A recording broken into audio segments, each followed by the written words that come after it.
फक्त 24 रुपये भरून पाईपलाईन अनुदान योजनेचा लाभ तुम्हाला मिळू शकतो। कसा मी सांगते। भारतीय शेती क्षेत्राच्या आधुनिकीकरणासाठी केंद्र आणि राज्य सरकारने अनेक महत्त्वाच्या उपक्रमांची सुरुवात केली आहे।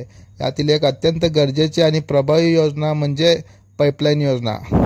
पीव्हीसी पाईपसाठी प्रति मीटर 35 रुपये सरकारकडून मिळणार आहे। तसेच एसडीपी पाईपसाठी प्रति मीटर 50 रुपये अनुदान हे सरकार आपल्याला देणार आहे।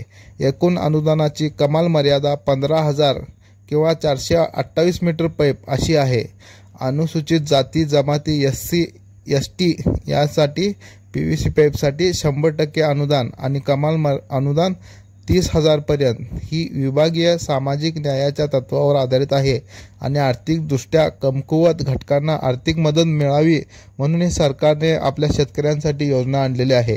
अर्जाची प्रक्रिया करत असताना योजनेचा लाभ घेण्यासाठी अर्जदारांना खालील प्रक्रियेचे अनुकरण करावे लागते। ऑनलाईन पद्धतीने याचा फॉर्म भरायचा आहे। महाडीबीटी पोर्टलवर शेतकरी ID वापरून लॉग इन करणे आवश्यक आहे। हे पोर्टल राज्य सरकारच्या विविध योजनांसाठी एकत्रित मंच म्हणून काम करते।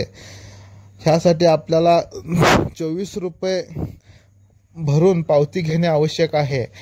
अर्जाची स्थिती आणि निवड प्रक्रिया। अर्ज सादर केल्यानंतर तो प्रतीक्षा यादीत जातो। त्यानंतर निर्धारित निकषानुसार पात्र अर्जदारांची निवड यादी तयार करून जाहीर केली जाते। या प्रक्रियेत पारदर्शकता राखली जाते आणि प्रथम सेवा या तत्वावर प्राधान्य दिले जाते। या योजनेमध्ये काही सावधगिरीचे मुद्दे आहेत ते आपण बघूया। वेळेचे महत्त्व।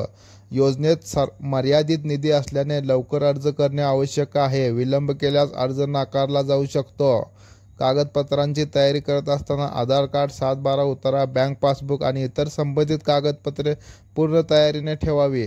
पूर्ण अर्जाची तपासणी। आधी अर्ज केला असल्यास निवड यादीत नाव आहे का ते तपासावे। OTP सत्यापन। आधार कार्डाशी जोडलेल्या मोबाईल नंबरवर प्राप्त झालेला OTP टाकून सत्यापन करावे लागते। व्यक्तिगत माहिती, शेतीची तपशीलवार माहिती आणि बँक खाते संबंधी माहिती अपडेट करावी लागते। सिंचन घटक आणि पाईपचा प्रकार PVC की SDP निवडावा लागतो। पाईपची लांबी 60 ते 428 मीटर दरम्यान असावी। या योजनेची मुख्य उद्दिष्टे अशी आहेत। या योजनेची प्राथमिक उद्दिष्टे: पाणी संवर्धन, पारंपरिक सिंचन पद्धतीने आधुनिक पाणी सिस्टीमकडे संक्रमण करून पाण्याची बचत करणे। यामुळे पाण्याचा वाया कमी होतो आणि अधिक क्षेत्राला सिंचनाचा फायदा मिळतो। उत्पादकता वाढ। योग्य सिंचन व्यवस्थेमुळे पिकांना आवश्यक तेवढे पाणी मिळते, ज्यामुळे उत्पादन वृद्धी होते। आर्थिक लाभ। शेतकऱ्यांचा सिंचनावरील खर्च कमी होतो आणि वाढलेल्या उत्पादनामुळे त्यांचे उत्पन्न वाढते। शेतकऱ्यांना आधुनिक तंत्रज्ञानाचा वापर करण्यासाठी प्रेरणा मिळते।